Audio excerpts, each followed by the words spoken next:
باللہ من الشیطان اللعین الرجیم بسم اللہ الرحمن الرحیم الحمد للہ رب العالمین وصلی اللہ علی محمد وآلہ الطیبین الطاہرین المعصومین اما بعد فقد قال اللہ تبارک وتعالی فی کتابہ المجید انا انزلناہ فی لیلۃ القدر وما ادراک ما لیلۃ القدر۔ ناظرین گرامی، ہماری اس گفتگو کا موضوع شب قدر کی اہمیت اور فضیلت کے سلسلے میں کچھ عرائض ہیں جو آپ کی خدمت میں پیش کریں گے۔ شب قدر کی اہمیت اور اس کی عظمت خود سورہ قدر کے بعض جملات سے روشن اور واضح ہے، اور بالخصوص یہ ماہ مبارک رمضان کا مہینہ کہ جو خداوند متعال کی جانب سے رحمتوں، برکتوں اور مغفرتوں کا مہینہ ہے، اور یہ ایسا مہینہ ہے کہ جس کا ہر لحظہ، ہر لمحہ سال کے دوسرے تمام لحظات اور لمحات سے نورانی تر اور بابرکت ہے، اور شب قدر کو اسی ماہ مبارک رمضان کی دل اور قلب کہا گیا ہے۔ تو لہٰذا جہاں ماہ مبارک رمضان کے آدھی دنوں اور راتوں کے لحظات دوسرے سال کے لحظات سے بابرکت ہیں، تو جب شب قدر اسی ماہ مبارک رمضان کی دل اور قلب ہے، تو اس ماہ مبارک رمضان کے اندر شب قدر کی عظمت اور اس کی اہمیت اور اس کی نورانیت کتنی بلند اور عظیم ہوگی۔ ذات پروردگار قرآن مجید کے اندر اسی شب قدر کی عظمت اور بلندی کو بیان کرتا ہوا نظر آتا ہے۔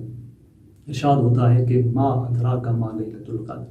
آپ کیا جانیں کہ لیلۃ القدر کیا ہے، اور پھر ایک خصوصیت کی طرف اشارہ ہوتا ہے اس لیلۃ القدر کے لیے، فرماتا ہے کہ لیلۃ القدر خیر من الف شہر۔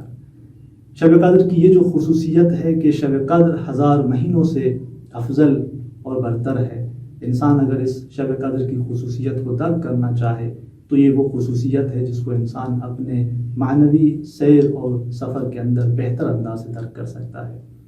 یعنی خداوند متعال نے اس انسان کو اس عالم کے اندر بھیجا کہ یہ انسان دوبارہ ذات پروردگار کی طرف واپس پلٹ کر آئے۔ ویسے تو اس کائنات کی ہر چیز ذات الہی کی طرف پلٹ رہی ہے، جا رہی ہے، انا للہ و انا الیہ راجعون۔ اسی طرح اور بہت ساری آیات کہ الا الی اللہ تسیر الامور، ہر چیز ذات پروردگار کی طرف پلٹ رہی ہے، لیکن خداوند متعال چاہتا ہے کہ انسان اپنے ارادے، اپنے اختیار سے عبد الہی قرار پائے، یعنی سیر اور معنوی سفر کرتے ہوئے وہ تمام حجابات جو عبد اور ذات الہی کے درمیان ہیں، ان حجابات کو ہٹاتا ہوا خداوند متعال کے قریب ہو جائے اور اس لقاء پروردگار کی منزل تک پہنچے۔ یہ جو انسان کا معنوی سفر ہے کہ جو خداوند متعال چاہتا ہے کہ انسان صفات الہی میں رنگ جائے اور عبد واقعی پروردگار قرار پائے، یہ اگر انسان اپنی عادی زندگی کے اندر 1000 مہینوں کا معنوی سفر طے کرے، شب قدر میں وہ خاصیت ہے کہ انسان کے اس 1000 مہینوں کے معنوی سفر کو لمحوں میں طے کروا دیتی ہے۔ اور بالخصوص یہاں پر اگر ہم رات کی خاصیت کی طرف نگاہ کریں تو خود رات کی خاصیت ایک ایسی خاصیت ہے کہ بعض روایات میں ہمیں ملتا ہے کہ امام حسن عسکری علیہ السلام فرماتے ہیں کہ ان الوصول الی اللہ عز وجل سفر لا یدرک الا بانقطاع اللیل، کہ اگر انسان خداوند متعال کی جانب ایک معنوی سفر کرنا چاہتا ہے، وہ انسان کا وصال ذات پروردگار کی طرف یہ ایک ایسا سفر ہے کہ جو طے نہیں ہونا، جو کبھی بھی انسان کو حاصل نہیں ہوگا مگر اس وقت جب انسان رات سے گزر جائے، یعنی رات کی وہ شب زندہ داری سے انسان گزر جائے۔ تو جب رات کی ایک ایسی خاصیت ہے کہ جو اس انسان کی خلوت اور پروردگار سے مناجات اور دعا کی ایک خاص کیفیت کو برقرار کرتی ہے، تو پھر اگر وہ رات شب قدر ہو کہ جس کی خاصیت یہ ہے کہ 1000 مہینوں سے افضل ہے، تو وہ انسان کے اس معنوی سفر میں کتنی تیزی لا دے گی اور انسان کا یہ معنوی سفر کتنا عظیم اور کتنا آسان ہو جائے گا۔ یہاں پر اگر ہم ان 1000 مہینوں کو سالوں کے اعتبار سے دیکھنا چاہیں تو تقریباً 80 سال سے زیادہ کا یہ سفر ہے، 80 سال سے زیادہ کی یہ مدت ہے، یعنی تقریباً آج کے زمانے میں انسان کی ایک عمر ہے۔ تو لہٰذا شب قدر کی یہ عظیم خاصیت ہے کہ جو انسان کی اس پوری طویل مدت کو لمحوں میں طے کروا دیتی ہے۔ تو لہٰذا اس اعتبار سے شب قدر کی اہمیت اور فضیلت ہمارے لیے اور بہتر انداز سے روشن ہوتی ہے۔ یہاں پر ایک اور خاصیت کی طرف ہم اشارہ کریں گے کہ شب قدر شب قرآن ہے، شب قدر شب انسان کامل ہے، شب قدر شب حجت الہی ہے. یعنی یہ وہ شب ہے کہ جس کی اگر ہم تفصیل سے دیکھنا چاہیں تو مراتب ہیں. اس کا ادنا مرتبہ یہ رات کا وقت ہے جو ظرف بن رہا ہے ان تمام واقعات کا جو اس رات میں رونما ہونے ہیں. قرآن مجید کے وہ حقائق، وہ معارف جو اس رات میں نازل ہو رہے ہیں، جس کے لیے ارشاد پروردگار ہے کہ انا انزلناہ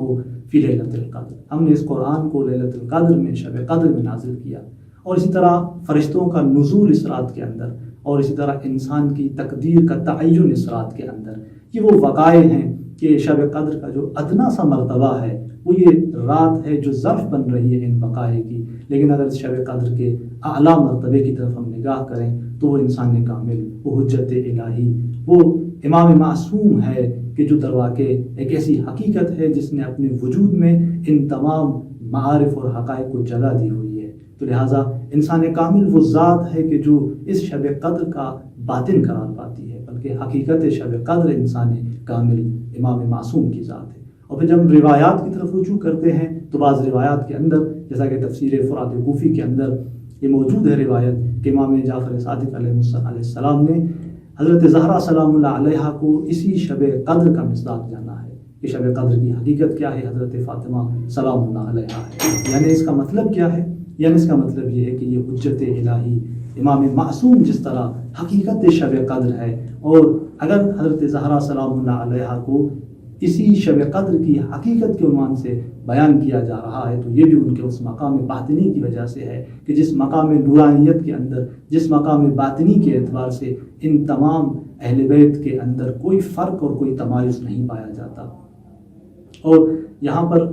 جب ہم اس شب قدر کے اعمال کی طرف نگاہ کرتے ہیں تو خداوند متعال اس بابرکت شب میں انسان کو اپنی بارگاہ میں بلاتا ہے اور انسان کو کہتا ہے کہ توسل کرے اس قرآن مجید سے، توسل کرے فطرت اہل بیت سے. یعنی اس شب کے اندر ہمیں قرآن مجید اور اہل بیت کے درمیان ایک گہرا ارتباط نظر آ رہا ہے. جس طرح پیغمبر گرامی اسلام نے فرمایا تھا انی تارک فیکم الثقلین، میں تمہارے درمیان دو گران بہا، دو قیمتی چیزیں چھوڑے جا رہا ہوں، قرآن اور فطرت اہل بیت. اس شب قدر کے اندر دوبارہ وہ گہرا ارتباط ہمیں نظر آ رہا ہے. اور پھر